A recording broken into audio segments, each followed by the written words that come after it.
I've told you, Mr. Radin. The doctor will be with you shortly. Could you call him again, please, and tell him that I'm here? I can't disturb him while he has a patient. You know that, Mr. Radin.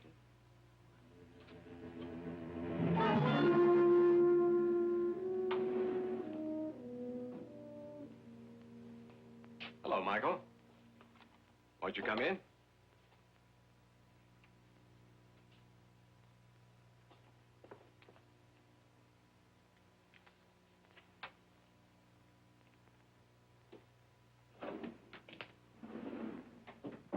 Sit down, Michael.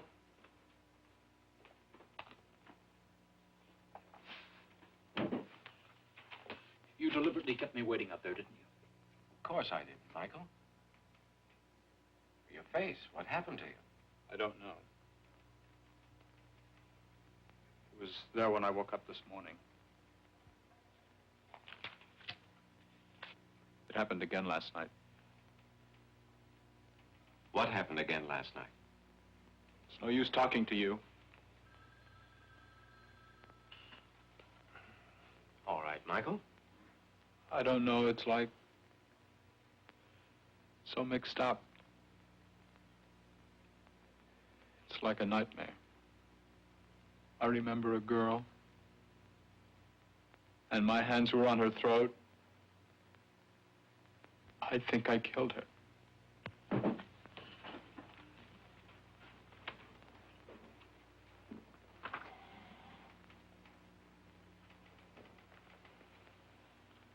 Can you tell me anything more about this dream? What about these? Did they happen in a dream? They could have been self-inflicted while you were asleep. Can't you understand this is not just another case of neurosis or psychosis? This is a living nightmare. And you don't want to help me. Michael, of course I want to help you. But you have to help too. I'm cursed. I am cursed. Something you don't seem to be able to understand. Michael, you are a scientist. Now, is it scientific to jump to the conclusion that these nightmares are caused by a curse? Perhaps these nightmares are caused by some deeper emotional conflict.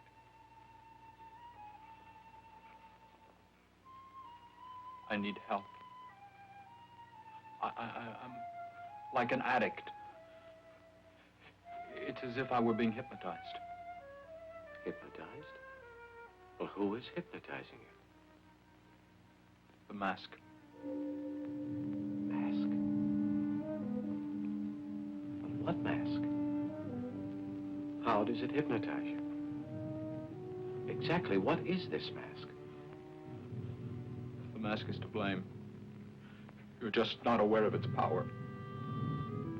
You tell me more about it. But Michael, remember, it's not yet clear that the mask is responsible for the symptoms you describe. But even without the mask, you may continue having these nightmares. But let's start with the mask.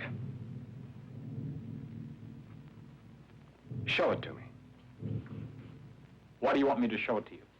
Why not? If it's causing you all this anguish. You want me to give it to you? If you like. You want it for yourself? You want it too?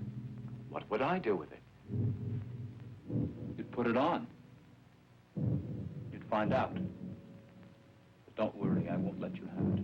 Michael, I don't want the mask. But if you show it to me, we might see that the nightmares could come from within you, and not from the mask at all. You don't believe me. I have told you the truth, and you don't believe me. The nightmares come from the mask. Doctor, you're a fool. Michael. Michael. Michael, come back here. What happened, Dr. Bond? I'm worried about Mr. Radin. He's very disturbed. Shall I call his parents? No. No, I think not. Well, it's time you went home, Miss Goodrich. You let the doctor do the worrying. All right. But I'm not that fragile, you know. You could do with some rest yourself. You look kind of tired, too. Yes. Yes, it's been one of those 48-hour days. Good night. Good night.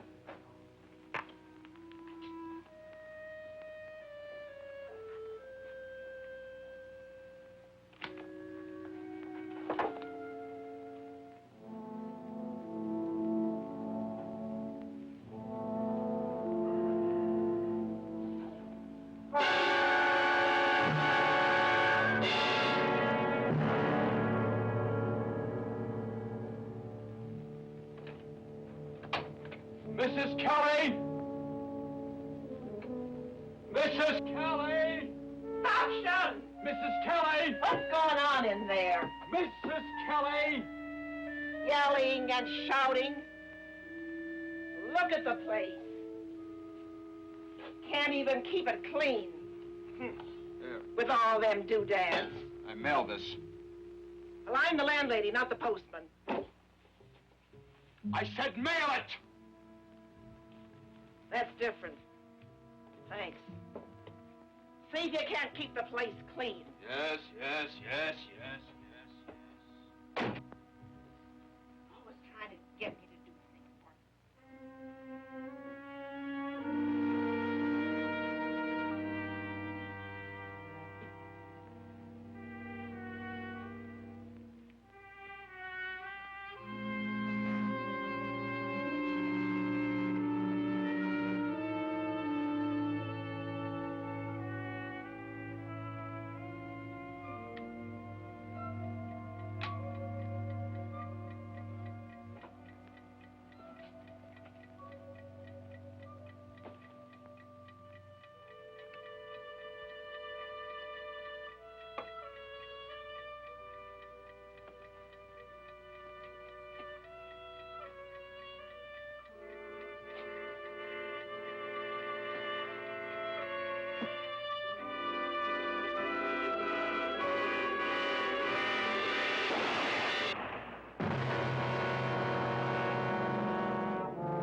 Calm down, will you please, Mrs. Kelly?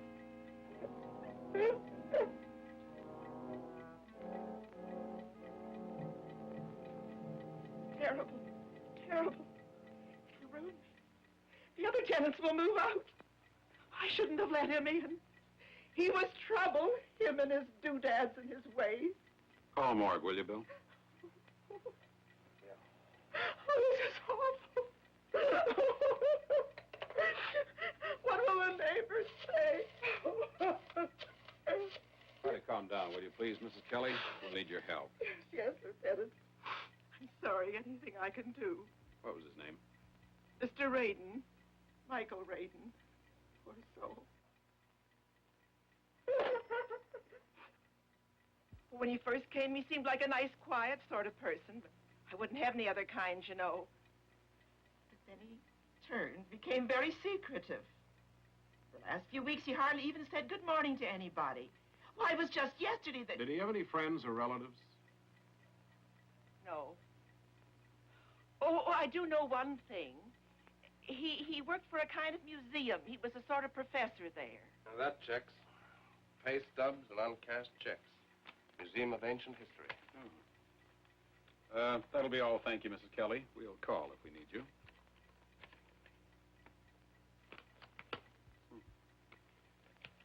Look, Bill, take over here, will you? Sure. I think I'll go down to this museum, see what I can find out. Right, I'll check this place over. If I can find anything in this junk pile.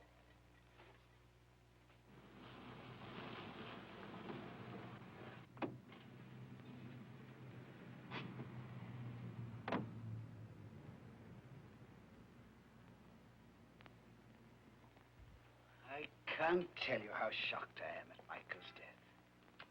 He had such a brilliant mind. Dr. Soames, you're our only lead so far. I wonder if you could tell me something about Mr. Radin. Yes, anything I know. To begin with, did he have any problems or enemies? None that I was aware of. You see, Michael was a brilliant archaeologist. brought back some excellent finds. Sent back even better things when going it alone. But, as for his private life, I'm afraid I've no information. Do you know what he was working on at home? Of course, he was cataloging some of the finds from the Lamar dig. He took objects home with him, did he? Yes, now and again. Why do you ask? Well, because we have to work on the possibility that what looks like suicide might not be. Now, something might have been stolen if there were objects there belonging to the museum. Possibly there was an object of great value. Now, maybe somebody knew that, and this could lead to murder. Murder? Dr. Soames, I'd like you to come with me to Radin's apartment. If there's anything missing, you might be able to spot it. It would certainly help speed up our investigation. Yes, Lieutenant. Oh, just a moment.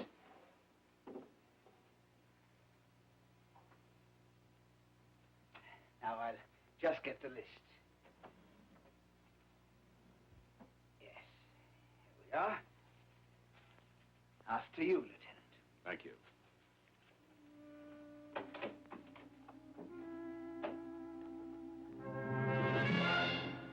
There is something missing. A mask. Mask? What kind of a mask? It was an Indian ritual mask, very rare and beautiful.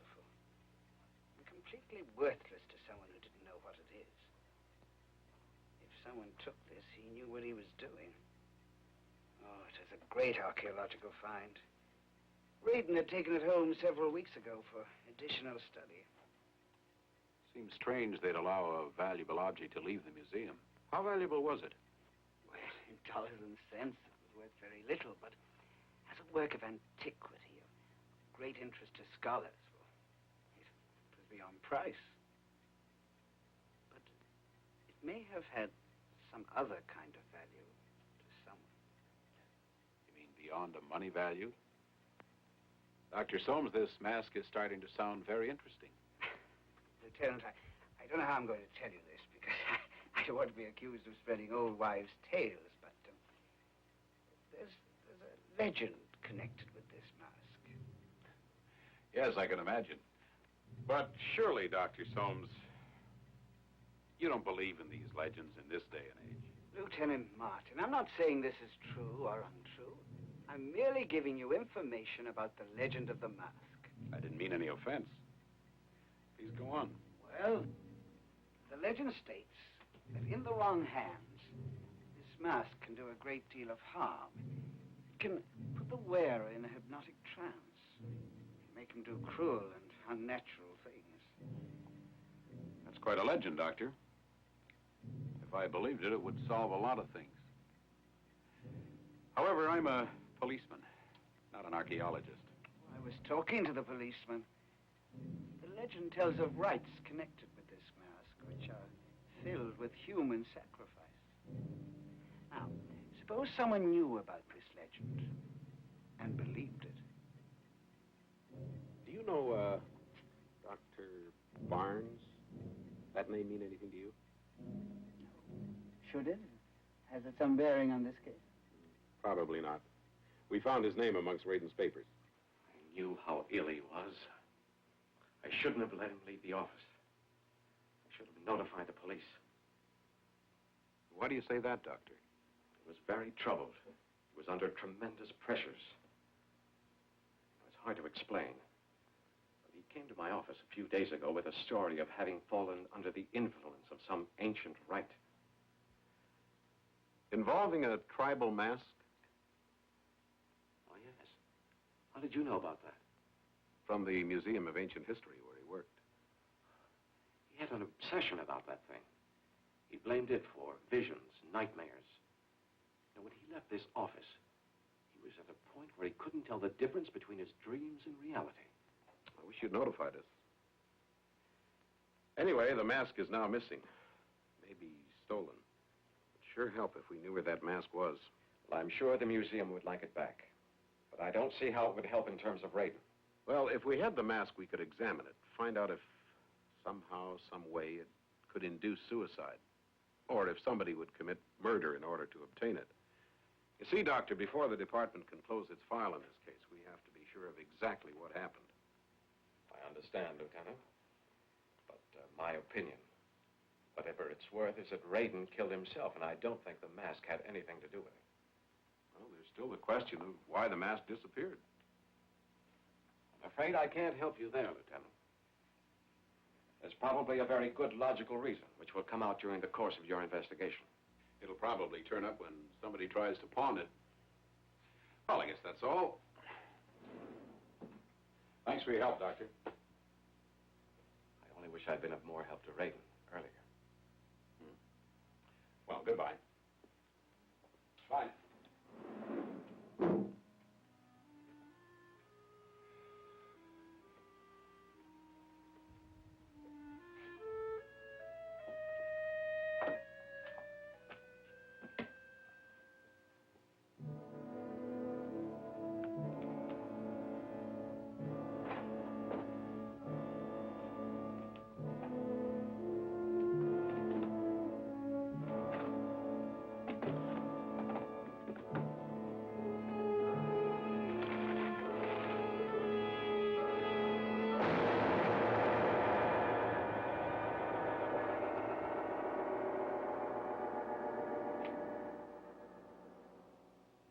Miss Goodrich, can you catch Lieutenant Martin? Is he still there? No, I'm sorry, Doctor. He's gone. Is there anything? No, that'll be all. Then I'll be leaving. Oh, Miss Albright is waiting for you. Send her right in, please.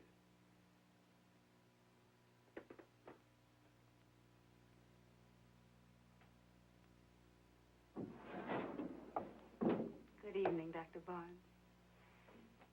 Would you be interested in psychoanalyzing a girl who's madly in love with a doctor? I'm not a very good doctor, I'm afraid. What's the matter, Alan? What's wrong? You're sweet, Pam. I lost a patient. Suicide. I'm sorry. It's all so involved. I'm not sure I understand all the elements myself. Look, now I have a package from this man. He must have mailed it just before he killed himself. Horrible looking thing. Unearthly.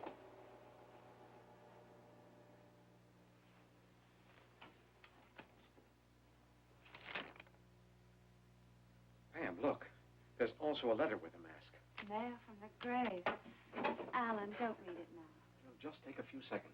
It may have some important information. All right, you're the doctor. Look, I'll just run down to the store and pick up a few things we need for dinner. Fine, you do that. Not before I get a kiss.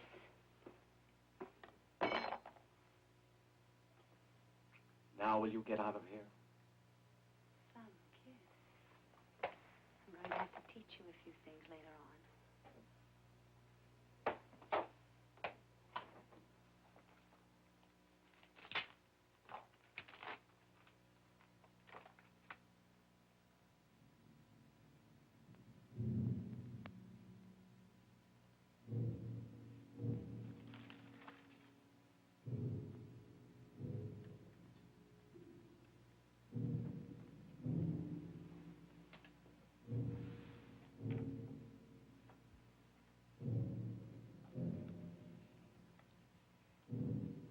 Dear Dr. Barnes, by the time you read this, I will be dead. You see, I prefer death to the horrible living nightmare that lies ahead of me. I thought you could help. How could you? How could you know the living hell I was going through? Once I was a scholar. Now, I am like an animal, fleeing from my own nightmares, sleeping by day, prowling by night. And how about you, Dr. Barnes? Are you certain that just underneath the surface of your own mind there does not lurk a storm and fury waiting to be released? Are you willing to make the experiment, Doctor? You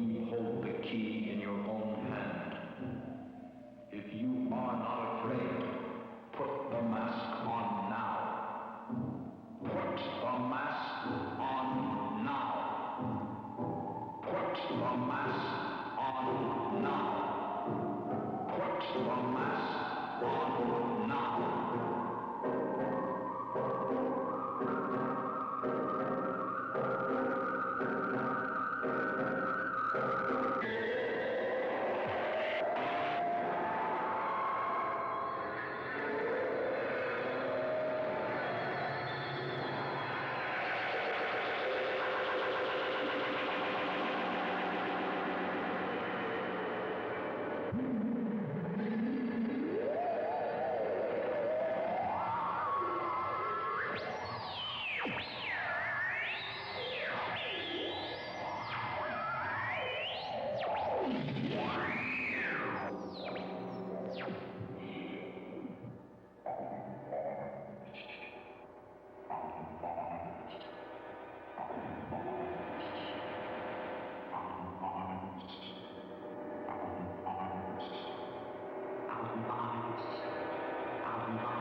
I don't know. I was examining this mask. I put it on. Pam, this mask reveals something that I had never seen before. Something that must have been in my own mind. But if this is true, it may be of tremendous importance to the world of psychiatry. Something known 3,000 years ago and lost to modern science. Alan, tell me. Did your patient experiment with that thing before he died? Yes. But he had no medical training.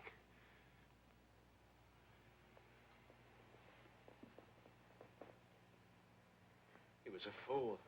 He had no idea what he was doing when he stole the mask. He stole it? He took it from the Museum of Ancient History. What difference does that make? It's mine now. Yours. Alan, you have to return it.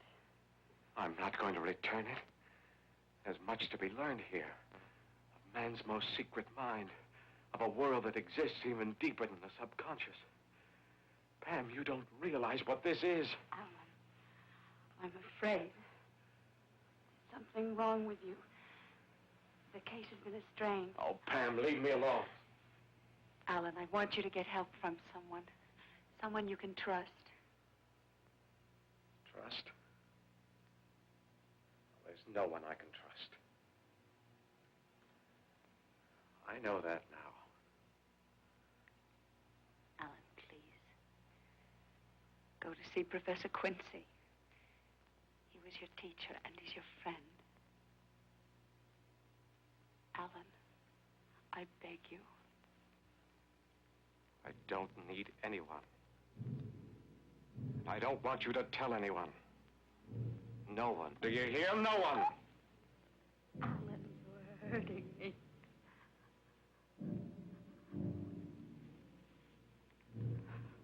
Pam. Look at it. Can't you feel it? Feel what?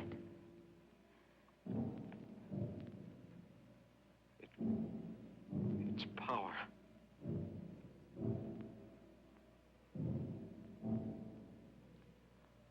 I only see that it's ugly and cruel. Can't you feel it pulling at you? No, Alan.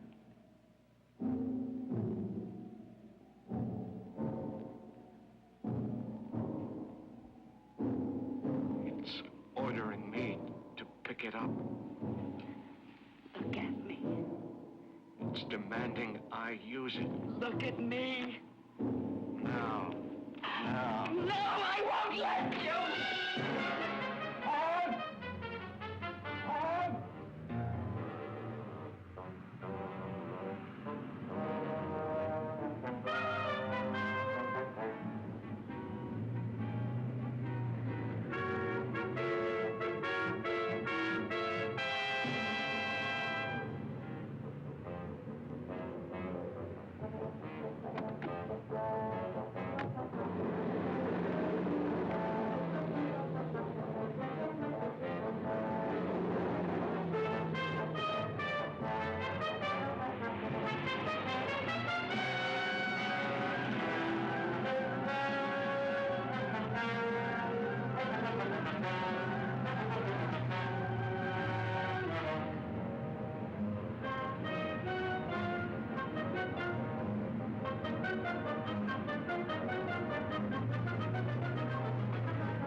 Miss Albright, did Dr. Barnes ever mention anything to you about a mask? Pardon? A mask. An ancient tribal mask. I can't follow you at all, Lieutenant. First you talk about Radin, then about a mask. It's beyond me.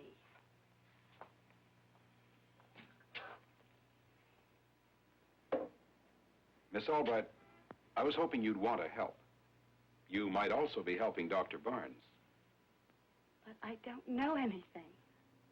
I've got a hunch that you do. Any bit of information might help. I'm sorry, but you're wrong. Dr. Barnes was aware of the mask. Radin had discussed it with him at length. There's a legend about that mask, Miss Albright. It does things to people, to even the nicest people. The legend states that the mask can hypnotize a man and bring out the evil in him, bring it out and magnify it. Suppose the mask does what you say. What happens? If a person has no evil in him to be brought out? Is there such a person? Miss Albright, I came here because I thought that maybe you could help. There's a chance that we can avoid further trouble, maybe even save lives. You know, I don't do this just to bother people. I'm afraid I can't tell you anything. Not can't, Miss Albright. Won't. I'm sorry.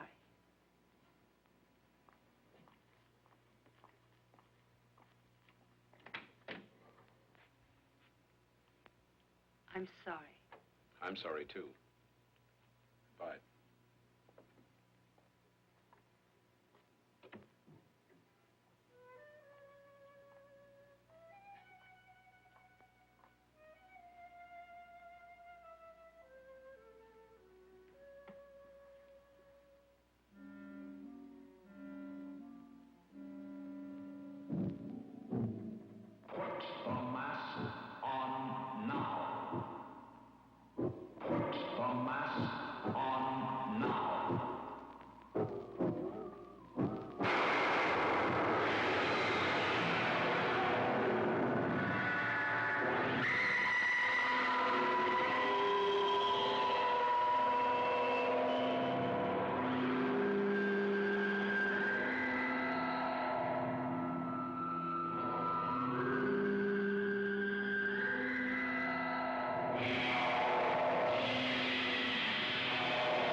Oh, Dr. Barnes. I'm afraid I had to cancel tomorrow's appointments. I couldn't find you all day to confirm. What are you doing here at this time of night? I came in to type some case histories. I had nothing better to do, so I thought... Do them tomorrow. I'll drive you home. That's the least I can do. Besides, the air will do you good. It's too nice a night to be cooped up in an office. Thanks, but I think I'd better not. I can easily take the bus home. Nothing doing. I said I'd take you home. Doctor, I'm worried about you. You look so worn out. You sure you're not working too hard?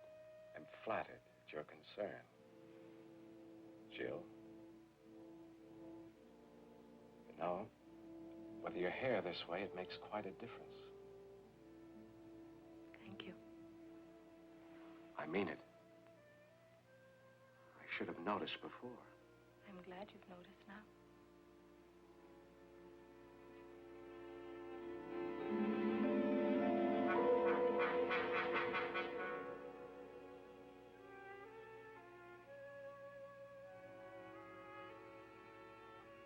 I'm so glad you insisted on bringing me here.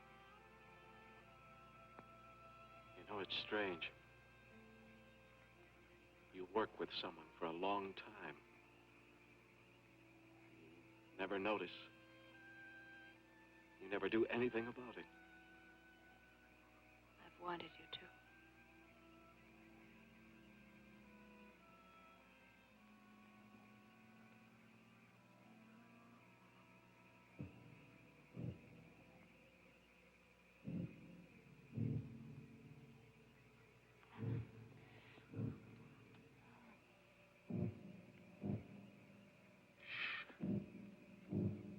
Don't talk. No words. Just hold me.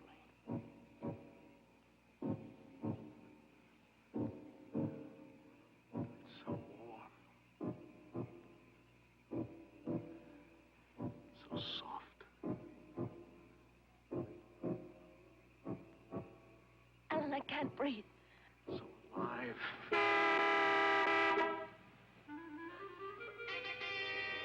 I want you to help me understand the mask. I should have come sooner. I feel that even now it may be too late for me. Unbelievable. You, my most brilliant student. Now you're in the same position as Radin was only a few days ago. I don't need you to tell me that. You weren't even listening to me. Alan, sit down. Relax. I've been listening for 20 years. Now, let's be reasonable about this. You know that nothing happens by sheer accident. There are always reasons. We must try to find the reasons for your behavior.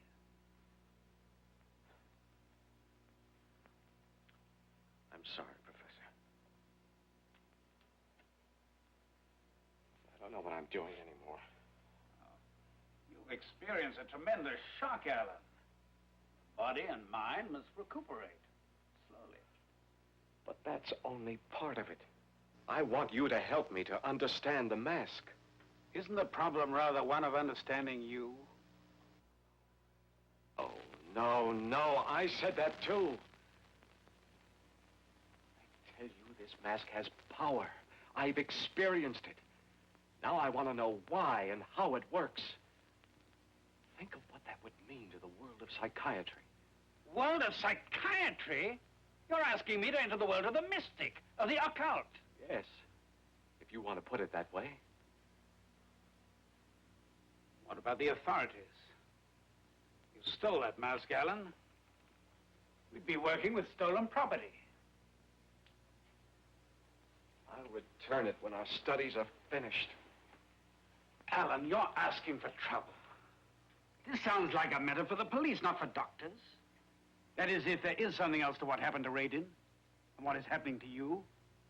It doesn't matter. You mean to say you intend to put that mask on again?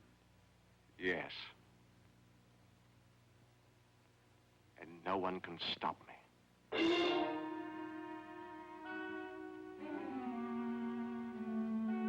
Alan, wait.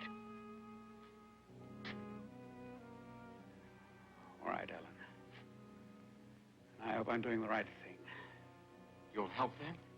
Yes. But only under controlled experimental conditions. You will see me every day. Do you hear? You will not miss one day. As long as you possess that mask, you will come to me every day. Thank you, Professor. And one more thing, Alan. When you next put on that mask, it will be here, in this house, under my observation. You can live here if you like. Agreed. And listen, Alan. Yes? We put a time limit on this experiment.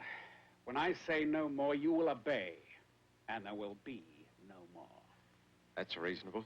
Reasonable? It is not reasonable. It's the action of a man crazier than you are. All right. I'll see you tomorrow.